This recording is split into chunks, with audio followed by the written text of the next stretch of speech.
Hi friends, ನಮಸ್ತೆ. Welcome back to Meenaraj channel. ನಾವಿವಾಗ ಹೋಗ್ತಾ ಇರೋದು ಅಮ್ಮನ ಮನೆ ದೇವರಾಗಿರುವಂಥ ಮುಗೂರು ತ್ರಿಪುರ ಸುಂದರಿಗೆ. ಇದು ಬಂದು ಮೈಸೂರಲ್ಲಿದೆ. ಚಿಕ್ಕಣ್ಣ ಫ್ಯಾಮಿಲಿ ಜೊತೆ ಹೊರಡ್ತಾ ಇದ್ದೀನಿ. ಸೊ ಕುಣಿಗಲ್ ಹತ್ರ ಹೋಗಿ ಇನ್ನೊಬ್ಬರು ಅಣ್ಣ ಸಿಗ್ತಾರೆ. ಇದು ಬಂದು ನನ್ನ ಚಿಕ್ಕಣ್ಣ ಮಿಸಸ್ ಮತ್ತು ಅವ್ರ ಮಕ್ಕಳು. ಬೆಳಗ್ಗೆ ಸ್ವಲ್ಪ ನಾವು ಬೇಗನೆ ಎದ್ದು ಬೇಗನೆ ಹೊರಟ್ವಿ ದೇವಸ್ಥಾನಕ್ಕೆ. ಯಾಕಂದರೆ ದೇವಸ್ಥಾನ ಬಂದು ಮೈಸೂರಲ್ಲಿರೋದ್ರಿಂದ ಅಲ್ಲಿ ಎಲ್ಲ ದೇವಸ್ಥಾನಗಳನ್ನ ನೋಡ್ಕೊಂಬರೋದು ಲೇಟ್ ಆಗುತ್ತೆ ಅನ್ನೋ ಕಾರಣಕ್ಕೆ ನಾವಿವಾಗ ಕುಣಿಗಲ್ ಹತ್ರ ಇದ್ದೀವಿ. ಹೋಗೋ ದಾರಿಲೇ ನೋಡಿ, ಕೆರೆ ಆಗಿರ್ಬೋದು, ಗಿಡ ಮರ, ಪ್ರಶಾಂತವಾದ ಗಾಳಿ ತುಂಬಾ ಚೆನ್ನಾಗಿರುತ್ತೆ ನೋಡೋದಕ್ಕೆ. ಅದರಲ್ಲೂ ಹಳ್ಳಿಗಳ ಕಡೆ ಬೆಳಗ್ಗೆನೇ ಎದ್ದು ಈ ವಾತಾವರಣ ಸವಿಯೋದು ತುಂಬಾ ಖುಷಿ ಆಗುತ್ತೆ. ಕುಣಿಗಲಲ್ಲಿ ಇವಾಗ ಇನ್ನೊಬ್ಬರು ಅಣ್ಣ ಮನೆ ಇದೆ. ಸೊ ಎಲ್ಲರೂ ಒಟ್ಟಿಗೆ ಹೋಗ್ತಾ ಇದ್ದೀವಿ. ಅಣ್ಣ ಕೇಳಿದ್ರು, ನೀನು ಬರ್ತೀಯಾ, ನಾವು ಮನೆ ದೇವ್ರಿಗೆ ಹೋಗ್ತಾ ಇದ್ದೀವಿ ಅಂತ. ನಾನು ಮನೆ ದೇವ್ರನ್ನ ನೋಡಬೇಕು ಅನ್ನೋದು ಪ್ಲ್ಯಾನ್ ಇತ್ತು. ಆ ಕಾರಣಕ್ಕೆ ಬರ್ತೀನಿ ಅಂತ ಹೇಳಿದೆ. ನಾವೆಲ್ಲ ಇವಾಗ ಒಟ್ಟಿಗೆ ಹೋಗ್ತಾ ಇದ್ದೀವಿ. ಇದು ಬಂದು ದೊಡ್ಡಣ್ಣ ಮತ್ತು ಅವ್ರ ಫ್ಯಾಮಿಲಿ. ಸೊ ಇವಾಗ ಇಲ್ಲಿ ನಾವು ನೋಡ್ತಾ ಇರೋದು ಅಣ್ಣ ಹಾಗೂ ಅವ್ರ ಮಿಸ್ಸಸ್ ಮತ್ತು ಅವ್ರ ಮಕ್ಕಳು ಎಲ್ಲರೂ ಒಟ್ಟಿಗೆ ಹೊರಟಿದ್ದೀವಿ. ನೋಡೋಣ ಬನ್ನಿ ನಾವು ಎಷ್ಟೊತ್ತಿಗೆ ದೇವಸ್ಥಾನಕ್ಕೆ ಹೋಗಿ ರೀಚ್ ಆಗ್ತೀವಿ ಅಂತ. ಹಾಗೆ ಅಣ್ಣ ಹೇಳ್ತಾ ಇದ್ರು, ಪಕ್ಕದಲ್ಲಿ ಇಲ್ಲೇ ಚಿಕ್ಕದು ಆಂಜನೇಯ ಸ್ವಾಮಿ ದೇವಸ್ಥಾನ ಇದೆ, ಸೊ ಅಲ್ಲಿ ಕೈ ಮುಕ್ಕೊಂಡು ಹೊರಡೋಣ ಅಂತ. ಆದಷ್ಟು ನಾವೆಲ್ಲಾದರೂ ದೂರ ಸ್ವಲ್ಪ ಟ್ರಾವೆಲ್ ಮಾಡ್ತಾ ಇದೆ ಅಂತ ಅಂದರೆ ಪಕ್ಕದಲ್ಲಿರುವಂಥ ದೇವಸ್ಥಾನಕ್ಕೆ ನಮಸ್ಕಾರ ಹಾಕ್ಕೊಂಡೇ ಹೊರಡೋದು.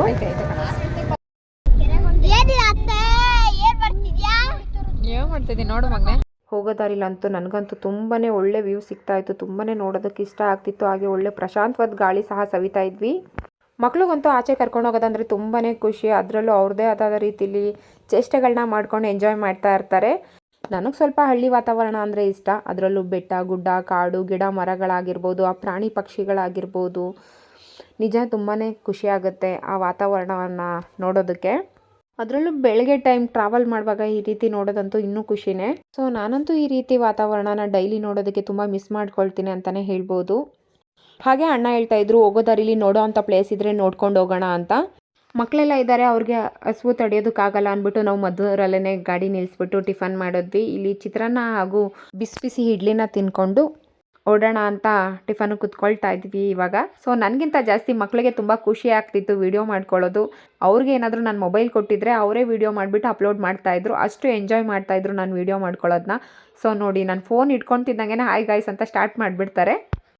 ಇಡ್ಲಿ ಚಿತ್ರಾನ್ನ ಅಂತೂ ಚೆನ್ನಾಗಿತ್ತು. ಕೆಲವು ಸತಿ ಅನಿಸುತ್ತೆ ನಾವು ದೊಡ್ಡ ದೊಡ್ಡ ಹೋಟ್ಲಿಗೆ ಹೋಗಿ ತಿನ್ನೋದಕ್ಕಿಂತ ಚಿಕ್ಕ ಚಿಕ್ಕ ಹೋಟ್ಲುಗಳಲ್ಲೇ ತುಂಬ ಟೇಸ್ಟ್ ಇರುತ್ತೆ ಅಂತ. ಟಿಫನ್ ಮಾಡಿಕೊಂಡು ಹಾಗೆ ನಾವು ಚಿಕ್ಕರಸಿಕೆರೆ ದೇವಸ್ಥಾನಕ್ಕೆ ಬಂದ್ವಿ. ಸೊ ಹೋಗೋ ದಾರಿಲೇ ಇರೋದ್ರಿಂದ ಇಲ್ಲಿ ದರ್ಶನ ಮಾಡ್ಕೊಂಡು ಹೋಗೋಣ ಅಂತ ಬಂದಿದ್ದೀವಿ. ಸೊ ನಾನಿಲ್ಲಿ ಸೆಕೆಂಡ್ ಟೈಮ್ ಬಂದಿರೋದು. ಆ ಕಾರಣಕ್ಕೆ ಅಣ್ಣಂಗೆ ಹೇಳಿದೆ, ಇಲ್ಲಿ ದೇವಸ್ಥಾನ ಇದೆ ನೋಡ್ಕೊಂಡು ಹೋಗೋಣ ಅಂತ. ಅವರು ಸಹ ಸರಿ ಅಂತ ಹೇಳಿದ್ರು. ಏನೇನಿದೆ ಅಂತ ನಮಗೂ ಗೊತ್ತಿಲ್ಲ. ಏನು ಚಿಕ್ಕರಸಿಕೆರೆಯಲ್ಲಿ ಕಾಲಭೈರವನ ಪ್ರತಿರೂಪಣೆ ಬಸವಣ್ಣ. ಬಸವಣ್ಣನೇ ಇದ್ರಲ್ಲಿ ನೋಡ್ತಾ ಇದ್ದೀರಿ. ಅದರಿಂದ ಘಾಟದಿ ಆಗ್ಬೋದು. ನೀವೇನೇ ಕೋರಿಕೆ ಕೇಳ್ಕೊಂಡ್ರೆ ಆಗುತ್ತೆ ಅಂದರೆ ಆಶೀರ್ವಾದ ಮಾಡುತ್ತೆ. ಇಲ್ಲ ಅಂದ್ರೆ ಇಡೋದಿಲ್ಲ. ಇದು ಇವಾಗಿನಲ್ಲ, ಆಗಿನ ಕಾಲ ನಮ್ಮ ಪೂರ್ವಿಕರು ಮಾಡ್ಕೊಂಡು ಬಂದಿರೋದನ್ನ ಆ ಪದ್ಧತಿ ಪ್ರಕಾರವಾಗಿ ನಡೆಸ್ಕೊಂಡು ಹೋಗ್ತಾ ಇದ್ದೀವಿ. ಅದನ್ನ ಕೇಳಿದ್ರೆ ನಿಮ್ಗೆ ಆಶೀರ್ವಾದ ಆಗುತ್ತೆ. ಎಲ್ಲಿದೆ ಅದು? ಈ ಪಕ್ಕದಲ್ಲಿ ಮಾಡುತ್ತೆ, ಮನೆಯಲ್ಲಿ ಮನೆಯೊಳಗೆ. ಗುರುವಾರ ಭಾನುವಾರ ಬಂದು ಇಲ್ಲಿರುತ್ತೆ. ಅವತ್ತು ವಿಶೇಷ ಕಾಲಭೈರವನಿಗೆ. ಗುರುವಾರ ಭಾನುವಾರ, ಬೇರೆ ದಿನ ಎಲ್ಲ ಅಲ್ಲೇ ಇರುತ್ತೆ. ಮನೇಲಿ ಇರುತ್ತೆ. ಇಲ್ಲಾಂದ್ರೆ ಭಕ್ತರು ಕರ್ಕೊಂಡು ಹೋಗ್ತಾರಲ್ಲ, ಮನೆಗೆ ಹೋಗುತ್ತೆ. ಯಾವ ಥರ ಇದು ಕರ್ಕೊಂಡು ಹೋಗ್ಲಿಕ್ಕೆ ಏನು ಪ್ರೊಸೀಜರ್ ಅಂದರೆ ಅರ್ಸ್ಕೊಂಡಿರ್ತಾರಲ್ಲ, ಮನೆ ಗೃಹ ಪ್ರವೇಶಕ್ಕೆ, ಇಲ್ಲ ಮದುವೆಗೆ, ಇಲ್ಲ ದೇವಸ್ಥಾನ ಜೀರ್ಣೋದ್ಧಾರಕ್ಕೆ ಇಲ್ಲ ಕರ್ಕೊಂಡು ಪೂಜೆಗೆ ಹೋಗ್ತಾರೆ. ಪಾಠ ಪೂಜೆಗೆ. ಈಗ ಅದಕ್ಕೆ ಕರ್ಕೊಂಡು ಹೋಗ್ಲಿಕ್ಕೆ ಏನಾದ್ರು ಕಾಣಿಕೆ ಥರ ಏನಾದರೂ ಇದು ಅಂದರೆ ಮಾಡಬೇಕಾ? ಟೆಂಪೋ ಫೀಸ್ ಕಟ್ಟಬೇಕಷ್ಟೇ. ಎಷ್ಟಿರುತ್ತೆ? ಅಥವಾ ಅಲ್ಲಿ ಡಿಸ್ಟೆನ್ಸ್ ಮೇಲೆ ಇದಾಗುತ್ತೆ? ಯಾಕಂದ್ರೆ ನಾವು ಈ ಉತ್ಸವ ಮೂರ್ತಿ ಎಲ್ಲ ಮೆರವಣಿಗೆ ತಗೊಂಡ್ರೆ ನಾವು ಒಂದು ಅಮೌಂಟ್ ಕೊಟ್ಬಿಟ್ಟು ತೊಗೊಂಡೋಗ್ತೀವಿ. ಆ ಥರ ಇಲ್ಲಿ ಬರೀ ಅಷ್ಟೇ, ಬೇರೆ ಇನ್ನೇನಿಲ್ಲ, ಬೇರೆ ಏನಿಲ್ಲ. ಮಿನಿಮಮ್ ಎಷ್ಟು ಇದು ಮಾಡಿ ಡೆಪಾಸಿಟ್ ಏನಿಲ್ಲ. ಈ ಕಿಲೋಮೀಟರ್ ಲೆಕ್ಕ ಚಾರ್ಜ್ ತಗೊಳ್ತಾರೆ. ಅವರು ಅದನ್ನ ಟ್ರಾನ್ಸ್ಪೋರ್ಟೇಷನ್ ಚಾರ್ಜ್ ತಗೊಳ್ತೀರಾ ಅಷ್ಟೇ. ಇರ್ಲಿ, ಒಂದು ಒಳ್ಳೆ ಕಾರ್ಯ ಮಾಡ್ತಾ ಇದ್ದೀರಾ, ಅದನ್ನ ಉಳಿಸ್ಕೊಂಡು ಏನೇ ಬಂದ್ರು ಈ ಬಸವಣ್ಣ ದುಡ್ಡೇ. ಅದರಲ್ಲೇ ಇದನ್ನೆಲ್ಲ ಜೀರ್ಣೋದ್ಧಾರ ಮತ್ತೆ ದಾಸೋಹ ನಡೆಯುತ್ತೆ ಪ್ರತಿನಿತ್ಯ 12ರಿಂದ 3 ಗಂಟೆ. 3 ಗಂಟೆ. ಇದು ಸ್ಕೂಲ್ಗಳು ಆ ಥರ ಏನಾದರೂ ಇಲ್ಲಿ ಆ ಥರ ಏನಿಲ್ಲ? ಮಠ ಏನು ಇದು ಮಾಡ್ಕೊಂಡಿಲ್ಲ, ಟ್ರಸ್ಟ್. ಯಾಕಂದ್ರೆ ಇಲ್ಲಿ ಸ್ವಾಮೀಜಿ ಫೋಟೋ ಐತಲ್ಲ, ಅದಕ್ಕೆ ಕೇಳಿದೆ. ಇವಾಗ ಮಠಕ್ಕೆ ಇದು ಮಾಡಿದರೆ ಹೊರತು ಇದು ಆಗಿನ ಕಾಲದಿಂದಲೇ ಮುದ್ರೆ ಹಾಕಿ ರೆಡಿ ಆಗೈತೆ. ಹೌದಾ? ಯಾಕಂದ್ರೆ ನಮ್ಮ ಮಾಹಿತಿ ತಿಳ್ಕೊಂಡಾಗ ನಮಗೂ ಒಂದು ತಿಳಿಸ್ಕೊಳ್ಳಿಕ್ಕೆ ಅನುಕೂಲ ಆಗುತ್ತೆ. ಸರಿ ಸುಮ್ಮನೆ. ಸೊ ಅಣ್ಣ ಅಂತೂ ಈ ದೇವಸ್ಥಾನದ ಬಗ್ಗೆ ಕೇಳಿ ತಿಳ್ಕೊಳ್ತಾ ಇದ್ರು. ಸೊ ಅದರಿಂದ ನಮಗೂ ಸಹ ಕೆಲವೊಂದು ವಿಷಯಗಳು ತಿಳ್ಕೊಳ್ಳೋದಕ್ಕೆ ಸಾಧ್ಯ ಆಯಿತು ಅಂತಲೇ ಹೇಳ್ಬೋದು. ದೇವಸ್ಥಾನ ಯಾವಾಗ ಕಟ್ಟಿದ್ರು ಅನ್ನೋದಾಗಿರ್ಬೋದು, ಅಥವಾ ಇಲ್ಲಿರೋ ಬಸವಣ್ಣನ ಬಗ್ಗೆ ಆಗಿರ್ಬೋದು, ಅಥವಾ ಇಲ್ಲಿ ಶಕ್ತಿ ಬಗ್ಗೆ ಆಗಿರ್ಬೋದು, ಅಥವಾ ದೇವಸ್ಥಾನನ ಇಲ್ಲಿ ಯಾವ ರೀತಿ ಕಟ್ಟಿದ್ದು ಅನ್ನೋದ್ರ ಬಗ್ಗೆ ಆಗಿರ್ಬೋದು, ಇಲ್ಲಿ ಪ್ರಸಾದ ವಿತರಣೆ ಮಾಡೋದಾಗಿರ್ಬೋದು ಇದ್ರ ಬಗ್ಗೆ ಎಲ್ಲ ತಿಳಿಸ್ಕೊಟ್ರು. ಸೊ ನಾವು ಇದನ್ನೆಲ್ಲ ತಿಳ್ಕೊಂಡಾದ್ಮೇಲೆ ದೇವ್ರ ದರ್ಶನನ ಮಾಡಿಕೊಂಡು ಇಲ್ಲಿಂದ ಹೊರಡೋಣ ಅಂತ ದೇವ್ರ ದರ್ಶನನ ಮಾಡ್ಕೊಳ್ತಾ ಇದ್ದೀವಿ. ದೇವಸ್ಥಾನ ಅಂತೂ ತುಂಬಾ ಚೆನ್ನಾಗಿ ಕಟ್ಟಿದ್ದಾರೆ, ನೋಡೋದಕ್ಕೂ ಸಹ ತುಂಬಾ ಖುಷಿ ಆಯಿತು. ಒಂದು ಒಳ್ಳೆ ಟೂರಿಸ್ಟ್ ಪ್ಲೇಸ್ ಅಂತಲೇ ಹೇಳ್ಬೋದು. ಸೊ ಏನಾದರೂ ನಾವು ಒನ್ ಡೇ ಟ್ರಿಪ್ ಅಂತ ಹಾಕಿದಾಗ ಆರಾಮ್ಸೆ ನಾವು ಈ ರೀತಿ ಕೆಲವೊಂದು ದೇವಸ್ಥಾನಗಳನ್ನ ದರ್ಶನ ಮಾಡ್ಕೊಂಬರ್ಬೋದು. ಒಂದು ಒಳ್ಳೆ ರೀತಿ ಮಕ್ಕಳಿಗೆ ಕೆಲವೊಂದು ದೇವಸ್ಥಾನನ ತೋರಿಸ್ಬೋದು. ದೇವಸ್ಥಾನ ಎಲ್ಲ ನೋಡಿದ್ಮೇಲೆ ನಾವು ಬಸವಣ್ಣನ ನೋಡೋಣ ಅಂತ ಬಂದ್ವಿ. ಸೊ ಇಲ್ಲಿ ಯಾರೋ ಸವಾರಿ ಸಹ ಕೇಳ್ತಾಯಿದ್ರು, ಅಂದರೆ ಇಲ್ಲಿ ದೇವ್ರ ಹತ್ರ ಕೂತ್ಕೊಂಡು ನಮಗೇನಾದರೂ ಅಂದ್ಕೊಂಡಿರೋ ಅಂಥ ಕೆಲಸ ಆಗುತ್ತಾ ಇಲ್ವಾ ಅಂತ ಇಲ್ಲಿ ಕೇಳ್ತಾರಂತೆ. ಸೊ ಕೇಳಿದಾಗ ದೇವರು ಅಪ್ಪಣೆ ಕೊಡುತ್ತೆ, ಸೊ ಆಗುತ್ತಾ ಇಲ್ವಾ ಅನ್ನೋದು ಸೂಚನೆನ ಕೊಡುತ್ತೆ ಅಂತ ಹೇಳ್ತಾಯಿದ್ರು. ಸೊ ಬೇರೆಯವರು ಇಲ್ಲಿ ಕೇಳ್ತಾ ಇರೋದನ್ನ ನಾವು ನೋಡಿ ಸಹ ಖುಷಿಪಟ್ಟು ನಾವು ನಮಸ್ಕಾರ ಮಾಡಿಕೊಂಡು ಇಲ್ಲಿಂದ ಹೊರಟ್ವಿ. ಸೊ ದೇವಸ್ಥಾನದಲ್ಲಂತೂ ಏನೋ ಒಂದು ರೀತಿ ಪಾಸಿಟಿವ್ ವೈಬ್ಸ್ ಇತ್ತು. ಹಾಗೆ ದೇವಸ್ಥಾನ ಮತ್ತು ಆ ಬಸವಣ್ಣನ ನೋಡಿ ನನಗಂತೂ ತುಂಬಾ ಖುಷಿ ಆಯಿತು. ಸೊ ನನಗಂತೂ ಒಂದು ಒಳ್ಳೆ ಪಾಸಿಟಿವ್ ವೈಬ್ಸ್ ಸಿಕ್ತಂಗೆ ಅನ್ನಿಸ್ತಾ ಇತ್ತು. ನನಗೆ ಇನ್ನೂ ಸ್ವಲ್ಪ ಹೊತ್ತು ಅಲ್ಲೇ ದೇವಸ್ಥಾನದಲ್ಲಿ ಇರಬೇಕು ಅಂತ ಸಹ ಅನ್ನಿಸ್ತಾ ಇತ್ತು. ಆದರೆ ಏನು ಮಾಡೋದು, ಸೊ ನಮಗೆ ಮೈಸೂರಿಗೆ ರೀಚ್ ಆಗಿ ಮನೆ ದೇವ್ರನ್ನ ನೋಡಬೇಕು ಅನ್ನೋದು ಸಹ ಇತ್ತಲ್ವ, ಟೈಮ್ ಬೇರೆ ಆಗ್ತಿದೆ ಅಂದ್ಬಿಟ್ಟು ನಾವು ಅಲ್ಲಿಂದ ಬೇಗನೆ ಹೊರಟ್ವಿ. ಪ್ರತಿಯೊಂದು ದೇವಸ್ಥಾನದಲ್ಲೂ ಅದರದ್ದೇ ಆದಂಥ ರೀತಿ ನೀತಿಗಳಿರುತ್ತೆ, ಅದರದ್ದೇ ಆದಂಥ ವೈಬ್ರೇಷನ್ಸ್ ಇರುತ್ತೆ. ಸೊ ನೋಡೋದಕ್ಕೆ ಕೇಳೋದಕ್ಕೆ ಅಂತ ತುಂಬಾ ಖುಷಿ ಆಗುತ್ತೆ. ಫೈನಲಿ ನಾವು ಮಂಡ್ಯ ರೀಚ್ ಆಗಿದ್ದೀವಿ. ನೋಡಿ ಎಷ್ಟು ಪ್ರಶಾಂತವಾಗಿದೆ ವಾತಾವರಣ ಬೆಳಿಗ್ಗೆ ಅಂತೂ. ಸೊ ನೋಡೋದಕ್ಕೆ ತುಂಬಾ ಖುಷಿಯಾಗಿತ್ತು. ಅಣ್ಣ ಇಲ್ಲಿ ಬಗ್ಗೆ ಎಲ್ಲ ಹೇಳ್ಕೊಂಡು ಬರ್ತಾಯಿದ್ರು. ಸೊ ನಾವು ಅದನ್ನೆಲ್ಲ ಕೇಳಿಸ್ಕೊಂಡು ತಿಳ್ಕೊಳ್ತಾ ಇದ್ವಿ. ಮನೆ ಕೋತಿ ಇದು ಕೋತಿ ನಂಬರ್ 1 ಕೋತಿ ನಂಬರ್ 2 ಇನ್ 3 4 ಮಲ್ಕೊಂತಿದ್ದಾವೆ. ಕೋತಿ ನಂಬರ್ 1 ಕೋತಿ ನಂಬರ್ 2 ಒಂದು ಆಮೇಲೆ ಮಾಡ್ಕೊಂಡು ಮಲ್ಕೊಂತೈತಿ. ಹಾಯ್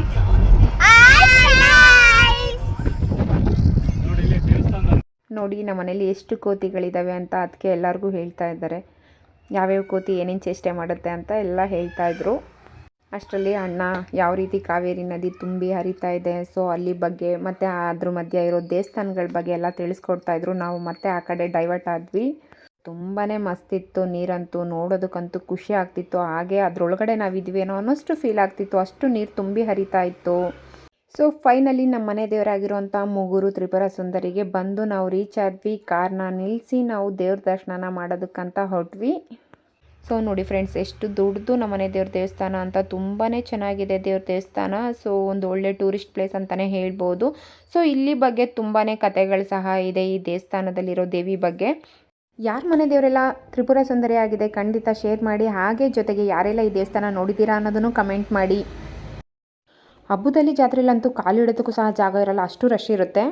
ಸೊ ಕೆಲವೊಂದು ದೇವ್ರದ್ದು ಪೂಜೆ ಸಾಮಾನೆಲ್ಲ ನಾವು ಬ್ಯಾಂಗ್ಳೂರಿಂದನೇ ತೊಗೊಂಬಂದಿದ್ವಿ ಮನೆಯಿಂದನೇ. ಸೊ ಇನ್ನು ಕೆಲವೊಂದು ಪೂಜೆ ಸಾಮಾನು ಮಿಸ್ ಮಾಡಿದ್ದನ್ನೆಲ್ಲ ಇಲ್ಲಿ ತೊಗೊಂಡು ಸೊ ದೇವಸ್ಥಾನದೊಳಗಡೆ ಹೋಗ್ತಾ ಇದ್ದೀವಿ. ಸೊ ದೇವಸ್ಥಾನದೊಳಗಡೆ ಹೋಗ್ತಿದ್ದಾನೆ ಏನೋ ಒಂದು ರೀತಿ ಪಾಸಿಟಿವ್ ವೈಬ್ರೇಷನ್ ಅಂತಲೇ ಹೇಳ್ಬೋದು, ಅಷ್ಟು ಚೆನ್ನಾಗಿದೆ ದೇವಸ್ಥಾನ. ಸೊ ನನಗಂತೂ ಇಲ್ಲಿ ಬಂದರೆ ತುಂಬಾ ಖುಷಿ ಆಗುತ್ತೆ. ಇಲ್ಲಿ ಬಗ್ಗೆ ತುಂಬಾ ಕಥೆಗಳನ್ನ ಹಿರಿಕರು ಹೇಳ್ತಾನೆ ಇರ್ತಾರೆ ಈ ದೇವಿ ಶಕ್ತಿ ಬಗ್ಗೆ. ಅಷ್ಟೊಂದೇನು ರಶ್ಶು ಸಹ ಇರಲಿಲ್ಲ. ಸೊ ಆರಾಮ್ಸೆ ನಾವು ದೇವ್ರ ದರ್ಶನನ ಮಾಡ್ಕೊಂಡ್ವಿ. ಇತ್ತೀಚೆಗೆ ಸ್ವಲ್ಪ ದೇವಸ್ಥಾನನ ಎಲ್ಲ ಆಲ್ಟ್ರ್ ಮಾಡ್ತಾ ಇದ್ದಾರೆ. ಜನವರಿ ತಿಂಗಳಲ್ಲಿ ಇಲ್ಲಿ ಹಬ್ಬ ನಡೆಯುತ್ತೆ, ತುಂಬ ವಿಶೇಷವಾದ ರೀತಿಯಲ್ಲಿ ಹಬ್ಬನ ಮಾಡ್ತಾರೆ. ನೋಡಿ ಎಷ್ಟು ಚೆನ್ನಾಗಿ ಅಲಂಕಾರ ಮಾಡಿದ್ದಾರೆ ಅಂದರೆ ಅಷ್ಟು ಚೆನ್ನಾಗಿ ಇಲ್ಲಿ ಅಲಂಕಾರನ ಮಾಡಿರ್ತಾರೆ. ಸೊ ಇಲ್ಲಿ ಅಲಂಕಾರ ನೋಡೋದಕ್ಕಂತೂ ತುಂಬಾ ಖುಷಿ ಆಗುತ್ತೆ. ಒಳಗಡೆ ನೋಡಿ ಹೂವು ಫುಲ್ಲು ಕಾಲಿಡೋದಕ್ಕೂ ಸಹ ಜಾಗ ಇರಲ್ಲ. ಇಲ್ಲಿ ಈ ಜಾಗ ಬಂದು ನಾವು ತುಂಬ ಚಿಕ್ಕ ಹುಡುಗರಿದ್ದಾಗ ಹೋಗ್ತಾ ಇದ್ವಿ. ಸೊ ಇದನ್ನೆಲ್ಲ ಪೋಳಿಗಳು ಅಂತ ಕರೀತಾರೆ. ಇಲ್ಲಿ ನಾವು ಮಲ್ಕೊಳ್ತಾ ಇದ್ವಿ. ಸೊ ಹೋದರೆ ಒಂದೊಂದು ಆ ಸೆಕ್ಷನ್ಗಳಲ್ಲೂ ತುಂಬ ದೂರದಿಂದ ಬಂದವರು ಸ್ಟೇ ಆಗೋರೆಲ್ಲ ಇಲ್ಲಿ ಮಲ್ಕೊಳ್ತಾ ಇದ್ರು. ಸೊ ಇದನ್ನು ಸಹ ಇವಾಗೆಲ್ಲ ಸ್ವಲ್ಪ ಆಲ್ಟ್ರೇಷನ್ ಮಾಡ್ತಾ ಇದ್ದಾರೆ. ದೇವಸ್ಥಾನ ಅಂತೂ ತುಂಬ ದೊಡ್ಡ ದೇವಸ್ಥಾನ, ಹಾಗೆ ಹಳೆ ಕಾಲದ ದೇವಸ್ಥಾನ. ನಾವಂತೂ ಇಲ್ಲೆಲ್ಲ ಬಂದು ತುಂಬಾ ಚೆನ್ನಾಗಿ ಆಟ ಆಡ್ಕೊಂಡು ಮಲ್ಕೊಂಡು ಹೋಗ್ತಾ ಇದ್ವಿ. ಸೊ ನಾನು ಇಲ್ಲಿ ನೈಟ್ ಸ್ಟೇ ಆಗಿರೋದು ತುಂಬ ಕಮ್ಮಿನೇ. ಬಟ್ ಎಲ್ಲರೂ ಇಲ್ಲೇ ಬಂದು 9 ದಿನ ಹಬ್ಬದ ಟೈಮಲ್ಲಿ, ಜಾತ್ರೆ ಟೈಮಲ್ಲಿ ಬಂದು ಸ್ಟೇ ಆಗಿ ಇಲ್ಲೇ ಮಡಿಕೆಗಳಲ್ಲಿ ಅಡುಗೆ ಮಾಡ್ಕೊಂಡು ತಿಂತಾರೆ. ಇದ್ರ ಬಗ್ಗೆ ಸಹ ಅಣ್ಣ ಹೇಳ್ತಾಯಿದ್ರು, ಈ ರೀತಿ ಎಲ್ಲ ಆವಾಗ ನಡೀತಿತ್ತು ಅನ್ನೋದ್ರ ಬಗ್ಗೆ. ಈಗಲೂ ಸಹ ಏನು ಜನವರಿ ಟೈಮಲ್ಲಿ ನಡೆಯುವಂಥ ಹಬ್ಬದಲ್ಲಿ ಎಲ್ಲ ಬಂದು ಇಲ್ಲಿ ಸ್ಟೇ ಆಗ್ತಾರೆ. ಸೊ ಈ ದೇವಸ್ಥಾನದ ಬಗ್ಗೆ ಹೇಳೋದಾದರೆ, ಈ ದೇವಸ್ಥಾನನ ಬಂದು ಮುಸ್ಲಿಮ್ಸ್ ಒಬ್ಬ ರಾಜ ಕಟ್ಟಿದ್ದು ಅಂತ ಕೆಲವರು ಹೇಳ್ತಾರೆ, ಇನ್ನು ಕೆಲವರು ಊರಿನ ರಾಜ ಕಟ್ಟಿದ್ದು ಅಂತ ಹೇಳ್ತಾರೆ. ನಾವಿಲ್ಲಿ ದರ್ಶನನ ಮುಗಿಸ್ಕೊಂಡು ಹಾಗೆ ಪಕ್ಕದಲ್ಲಿರೋ ಅಂಥ ನಾವು ಗಂಡದೇವ್ರ ದೇವಸ್ಥಾನಕ್ಕೆ ಬಂದ್ವಿ. ಇದು ಬಂದು ದಾಳ್ಕಾರ್ ಲಿಂಗ ಅಂತ. ಸೊ ಇಲ್ಲಿ ತುಂಬ ಹಳೆ ಕಾಲದ ಲಿಂಗಗಳೆಲ್ಲ ಇದೆ. ಇಲ್ಲಿ ಫಿಲಮ್ ಶೂಟ್ ಸಹ ಮಾಡಿದ್ದಾರೆ, ಹಿರಿಕರು ಹೇಳ್ತಾ ಇರ್ತಾರೆ. ಸೊ ನಾವು ಸಹ ಮೈಸೂರಲ್ಲೇ ಇದ್ದಂಥವ್ರು, ನಮ್ಮ ತಲೆಮಾರುಗಳೆಲ್ಲ ಮೈಸೂರಲ್ಲೇ ಇದ್ದಿದ್ದು. ಸೊ ಆವತ್ತಿನ ಕಾಲದಲ್ಲಿ ಅವರು ಮೀನನ್ನ ತಿನ್ನಬೇಕು ಅನ್ನೋ ಕಾರಣಕ್ಕೆ, ನದಿಲಿ ಮೀನು ಸಿಗುತ್ತಲ್ವ, ಸೊ ಅದನ್ನು ತಿನ್ನಬೇಕು ಅನ್ನೋ ಕಾರಣಕ್ಕೆ ಲಿಂಗನ ಬಿಚ್ಚಿಟ್ಟಿದ್ರಂತೆ. ಆ ಲಿಂಗ ನದಿಲಿ ನೀರಲ್ಲಿ ಕೊಚ್ಕೊಂಡು ಹೋಗಿದ್ದ ಕಾರಣಕ್ಕೆ ಸೊ ನಮ್ಮ ತಾತ ಅಜ್ಜಿದಿರೆಲ್ಲ ಆ ಕಾಲದಲ್ಲಿ ಊರೊಳಗಡೆ ಸೇರಿಸ್ಕೊಳ್ದೇ ಇರೋದ್ರಿಂದ ಊರಿಂದ ಆಚೆ ಬಂದು ಬೇರೆ ಬೇರೆ ಊರುಗಳಲ್ಲಿ ಸೇರಿಕೊಂಡು ಇವಾಗಲೂ ಸಹ ಮೈಸೂರಿಗೆ ಮನೆ ದೇವರಿಗೆ ಪದ್ಧತಿನ ನಡೆಸ್ತಾ ಇದ್ದಾರೆ ಅಂತ ಅದ್ರ ಬಗ್ಗೆ ಹೇಳ್ತಾ ಇರ್ತಾರೆ. ಇಲ್ಲಿ ಕಲ್ಲಲ್ಲಿ ಕೆತ್ತನೆ ಮಾಡಿರೋ ತುಂಬ ವಿಗ್ರಹಗಳಿದೆ. ಸೊ ಗಣೇಶನ ವಿಗ್ರಹ ಆಗಿರ್ಬೋದು, ನಾಗರ ಕಲ್ಲಾಗಿರ್ಬೋದು. ನಾವೆಲ್ಲ ನಾಗರ ಕಲ್ಲನ್ನ ಆದಷ್ಟು ಆಚೆ ನೋಡ್ತೀವಿ, ಆದರೆ ಈ ದೇವಸ್ಥಾನಗಳಲ್ಲಿ ಒಳಗಡೆನೇ ಇಟ್ಕೊಂಡಿದ್ದಾರೆ. ಇದು ಉದ್ಭವ ಮೂರ್ತಿ, ಪುಟ್ಟು ಲಿಂಗ ಉದ್ಭವ ಆಗಿದೆ. ಇಲ್ಲಿ ತುಂಬ ದೂರ ಇದ್ದಿದ್ದರಿಂದ ನಂಗೆ ಅಷ್ಟು ನೀಟಾಗಿ ವಿಡಿಯೋ ಸಿಕ್ಕಿಲ್ಲ. ಇಲ್ಲಿರೋವಂಥ ಈ ಉತ್ಸವ ಮೂರ್ತಿನೆಲ್ಲ ವರ್ಷಕ್ಕೊಂದ್ಸತಿ ಹಬ್ಬದ ಟೈಮ್ಗಳಲ್ಲಿ ತೆಗೆದು ಮೆರವಣಿಗೆನ ಮಾಡ್ತಾರೆ. ಸೊ ಹಬ್ಬದ ಟೈಮಲ್ಲಂತೂ, ಜಾತ್ರೆ ಟೈಮಲ್ಲಿ ನೋಡೋದಕ್ಕೆ ತುಂಬಾ ಚೆನ್ನಾಗಿರುತ್ತೆ. ಹಾಗೆ ಅದಕ್ಕೆ ಹೇಳ್ತಾ ಇದ್ರು, ಹಿಂದೆ ಒಂದು ಗಣೇಶನ ದೇವಸ್ಥಾನ ಇದೆ. ಸೊ ಆ ದೇವಸ್ಥಾನದಲ್ಲಿ ಚಿಕ್ಕದು ಗಣೇಶನ ಸಹ ಇಟ್ಟಿದ್ದಾರೆ. ಆ ಗಣೇಶನ ಎತ್ತಿದ್ರೆ ಅಂದ್ಕೊಂಡಿದ್ದಾಗುತ್ತೆ ಅಂತ ಏನೋ ಹೇಳ್ತಾ ಇದ್ರು. ಸೊ ಅಂದ್ಕೊಂಡಿದ್ದಾಗುತ್ತೆ ಅನ್ನೋದಾದರೆ ಆ ಗಣೇಶ ಕೈಗೆ ಬರುತ್ತೆ ಅಂತ ಹೇಳ್ತಾ ಇದ್ರು. ಮಕ್ಳಿಗಂತೂ ಇಲ್ಲಿ ನೋಡಿ ಆಟ ಆಡೋದಕ್ಕೆ ಒಳ್ಳೆ ಪ್ಲೇ ಗ್ರೌಂಡ್ ಅನ್ನೋ ಥರ ಚೆನ್ನಾಗಿ ಆಟ ಆಡ್ತಾ ಇದ್ದಾರೆ. ಸೊ ಬನ್ನಿ ಫ್ರೆಂಡ್ಸ್, ನಾವು ನೋಡೋಣ ಅದು ಯಾವ ರೀತಿ ಇದೆ ಗಣೇಶ ಅಂತ. ಈ ಎಲ್ಲ ಕಡೆನೂ ಸಹ ಚಿಕ್ಕದು ಪುಟ್ಟದು ಲಿಂಗಗಳಿದೆ. ನಾನು ಹೇಳಿದಂಥ ಗಣೇಶ ಇರೋ ಜಾಗ ಇದೇನೆ. ಸೊ ಇದೆ ಅಂತ ಆ ಗಣೇಶನ ಕಲ್ಲು. ಸೊ ಇಲ್ಲಿ ಅಣ್ಣ ಏನೋ ಸಂಕಲ್ಪ ಮಾಡ್ಕೊಂಡು ಕೇಳ್ತಾ ಇದ್ದಾರೆ, ನೋಡೋಣ ಸೊ ಗಣೇಶ ಕೈಗೆ ಬರುತ್ತೋ ಇಲ್ವಾ, ಅಣ್ಣ ಅಂದ್ಕೊಂಡಿದ್ದಾಗುತ್ತೋ ಇಲ್ವೋ ಅಂತ. ಸೊ ಅಣ್ಣ ಏನೇ ಅಂದ್ಕೊಂಡಿದ್ರೋ ನನಗೂ ಗೊತ್ತಿಲ್ಲ. ಸೊ ಈಸಿಯಾಗಿ ಕಲ್ಲು ಅವ್ರ ಕೈಗೆ ಬಂತು. ಸೊ 3 ಸತಿ ಎತ್ತಬೇಕಂತೆ. ಸೊ ಅಣ್ಣ 3 ಸತಿ ಎತ್ತಿದಾಗಲೂ ಗಣೇಶ ಕೈಗೆ ಬಂತು. ಸೊ ಅಣ್ಣ ಎತ್ತಿದ್ಮೇಲೆ ನನಗೂ ಸಹ ಏನೋ ಒಂದು ರೀತಿ ಕ್ಯೂರಿಯಾಸಿಟಿ ಬಂತು. ಆ ಕಾರಣಕ್ಕೆ ಸೊ ನಾನು ಟ್ರೈ ಮಾಡೋಣ ಅಂದ್ಬಿಟ್ಟು ನಾನು ಸಹ ಬಂದೆ. ಸೊ ನಾನು ಸಹ ಈ ರೀತಿ ಸಂಕಲ್ಪ ಮಾಡ್ಕೊಂಡು ಇವಾಗ ಕೇಳ್ತಾ ಇದ್ದೀನಿ, ನೋಡಬೇಕು ಗಣೇಶ ಕೈಗೆ ಬರುತ್ತೋ ಇಲ್ವೋ ಗೊತ್ತಿಲ್ಲ. ಸೊ ನಾನು ಸಹ ಪಾದ ಕಾಣಿಕೆನ ಇಟ್ಬಿಟ್ಟು ಗಣೇಶನ ಕೈಗೆ ಎತ್ಕೊಂಡೆ. ಸ್ವಲ್ಪ ನನಗೆ ಕಷ್ಟ ಅನ್ನಿಸ್ತು ಕೈಗೆ ಬಂದಿದ್ದು. ಸೊ ಜೋರಾಗಿ ಅದನ್ನು ಕುಕ್ಕುರ್ಸೋ ಥರ ಇಟ್ಬಿಟ್ಟೆ ನಾನು. ಸೊ 2ನೇ ಸತಿ ಆರಾಮ್ಸೆ ಕೈಗೆ ಬಂತು. ಫೈನಲಿ ನನಗೆ 3 ಸತಿನೂ ಸಹ ನನಗೂ ಸಹ ಕೈಗೆ ಬಂತು. ನೋಡಬೇಕು, ಅಂದ್ಕೊಂಡಿರೋ ಅಂಥ ಕೆಲಸ ಆಗುತ್ತೋ ಇಲ್ವೋ ನನಗೂ ಗೊತ್ತಿಲ್ಲ. ಬಟ್ ದೇವ್ರಿಚ್ಛೆ, ಅಪ್ಪಣೆ ಕೊಟ್ಟಿದ್ದಾರೆ ಆಗುತ್ತೆ ಅಂತ. ಬಟ್ ನಾನು ಇದನ್ನು ನೋಡಿದ್ದು ಫಸ್ಟ್ ಟೈಮು. ಸೊ ನಾನು ಇಷ್ಟು ಸತಿ ದೇವಸ್ಥಾನಕ್ಕೆ ಬಂದಿದ್ರೂ ನನಗೆ ಇದ್ರ ಬಗ್ಗೆ ಗೊತ್ತೇ ಇರಲಿಲ್ಲ. ಇದನ್ನು ತಿಳಿಸ್ಕೊಟ್ಟಿದ್ದು ಅದಕ್ಕೆ. ಇಲ್ಲಿ ಗಣೇಶನ ದೇವಸ್ಥಾನ ಇದೆ. ಥ್ಯಾಂಕ್ ಯು ಅದಕ್ಕೆ. ಈಸಿಯಾಗಿ ನನಗೆ ಗಣೇಶನ ವಿಗ್ರಹ ಕೈಗೆ ಬಂತು ಅಂದ್ಬಿಟ್ಟು ಒಂದೊಂದು ಸತಿ ಪರೀಕ್ಷೆ ಮಾಡೋಣ ಅಂದ್ಬಿಟ್ಟು ಏನನ್ನೂ ಅಂದ್ಕೊಳ್ದಲೇ ಸುಮ್ಮನೆ ಕೈಗೆ ಎತ್ಕೊಳ್ಳೋಕ್ಕೆ ಟ್ರೈ ಮಾಡಿದ್ವಿ. ಬಟ್ ಬರಲೇ ಇಲ್ಲ. ಸೊ ಇದರಿಂದನೇ ಗೊತ್ತಾಗುತ್ತೆ ದೇವರಲ್ಲಿ ಎಷ್ಟು ಶಕ್ತಿ ಇದೆ ಅಂತ. ಹಾಗೆ ದೇವ್ರನ್ನ ಸಾರಿ ಸಹ ಕೇಳ್ತೀನಿ ಪರೀಕ್ಷೆ ಮಾಡಿದ್ದಕ್ಕೆ. ಜೊತೆಗೆ ಇಲ್ಲಿ ನೋಡಿ ನಾನು ಹೇಳಿದಂಥ ತುಂಬ ಪುಟ್ಟು ವಿಗ್ರಹಗಳು ಎಷ್ಟು ಎಲ್ಲ ರೀತಿ ಇದೆ, ಒಂದೊಂದಕ್ಕೂ ಒಂದೊಂದು ಹೆಸರು ಕೊಟ್ಟಿದ್ದಾರೆ. ಇಲ್ಲಿ ಎಷ್ಟೊಂದು ಲಿಂಗಗಳು ನೋಡ್ಬೋದು. ಒಂದೊಂದು ಗೂಡಲ್ಲೂ ಒಂದೊಂದು ಲಿಂಗ ಇದೆ, ಒಂದೊಂದು ಹೆಸರಿದೆ. ವಾಸುದೇವ ಮೂರ್ತಿ ಅಂತ ಇದು. ಇದೇ ಥರ ತುಂಬ ನಾವು ಲಿಂಗಗಳನ್ನ ಇಲ್ಲಿ ನಾವು ನೋಡ್ಬೋದು. ಹಗೋರ ಮೂರ್ತಿ ಎಲ್ಲ ಲಿಂಗಗಳನ್ನ ನೋಡ್ತಾ ನಾವು ಹಾಗೆ ಮುಂದೆ ಬಂದ್ವಿ. ಇಲ್ಲಿ ಬಂದು ಸೊ ನಾಗರ ಕಲ್ಲು ಹಾಗೆ ಉತ್ತಾ ಇತ್ತು. ಜೊತೆಗೆ ನಾವು ಅಲ್ಲಿಂದ ದರ್ಶನ ಮುಗಿಸ್ಕೊಂಡು ಆಚೆ ಬಂದ್ವಿ. ನಮ್ಮ ಊರ ಪದ್ಧತಿ ಏನಂದರೆ, ಮುಗುರಮ್ಮನ ದೇವಸ್ಥಾನಕ್ಕೆ ಹೋದರೆ 108 ದೇವ್ರ ದರ್ಶನ ಮಾಡಬೇಕು ಅಂತ ಇದೆ. ಅಲ್ಲಿ 108 ದೇವಸ್ಥಾನಗಳಿದೆಯಂತೆ. ತುಂಬ ಸಂದಿಗೊಂದಿಲೆಲ್ಲ ದೇವಸ್ಥಾನ ಇದೆ. ಸೊ ನಾವು ಎಲ್ಲ ದೇವಸ್ಥಾನಕ್ಕೆ ಹೋಗೋಕ್ಕಾಗಲ್ಲ ಅಂತ ಒಂದು 5 ದೇವಸ್ಥಾನಕ್ಕೆ ಹೋಗ್ಬಿಟ್ಟು ಒಟ್ಟು ಕಾಣಿಕೆ ಅಂತ, ಒಟ್ಟು ಪೂಜೆ ಅಂತ ಕೊಟ್ಬಿಟ್ಟು ಬರ್ತೀವಿ. ಇವತ್ತು ತುಂಬ ದೇವಸ್ಥಾನಗಳಿತ್ತು. ನೋಡೋ ಅಷ್ಟೊತ್ತಿಗೆ ತುಂಬಾ ಟೈಮ್ ಆಗ್ತಾಯಿತ್ತು. ಹಾಗೆ ಇನ್ನೂ ಕೆಲವೊಂದು ದೇವಸ್ಥಾನಗಳನ್ನ ನೋಡ್ಕೊಂಬಂದ್ವಿ.